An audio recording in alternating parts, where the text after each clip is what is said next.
हा चौथा उपप्रश्न चक्रीय चौकोन एबीसीडी मध्ये कोणी 100 अंश दिलेला आहे तर कोण सी काढा. सर्वात प्रथम आपण प्रश्न केंद्रित करूया. चक्रीय चौकोन म्हणजे काय? तर चक्रीय चौकोन म्हणजे ज्या चौकोना आपण आकृतीने समजून घेऊया. ज्या चौकोनाचे चारही शिरोबिंदू वर्तुळावर असतात यास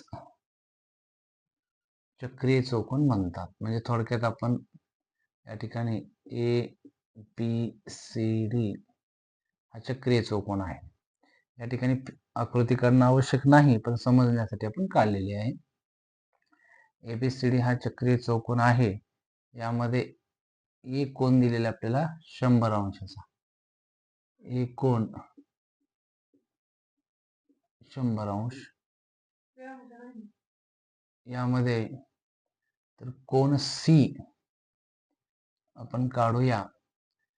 कोन सी चं माप काढायचं आहे. याचा अर्थ आपण समजून घेऊया.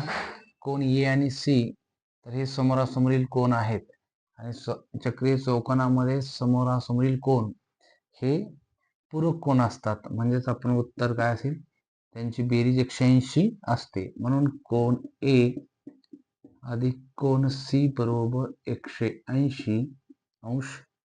कारणल्या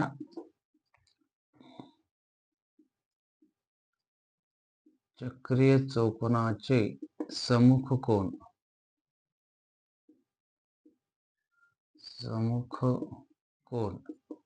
हे पूरक असतात आणि म्हणून कोन एचं माप आपल्याला किती दिलेलं आहे निरीक्षण करावं आणि ती किंमत ठेवूया आणि मग ते 100 अंश अधिक कोन सी बरोबर 180 अंश.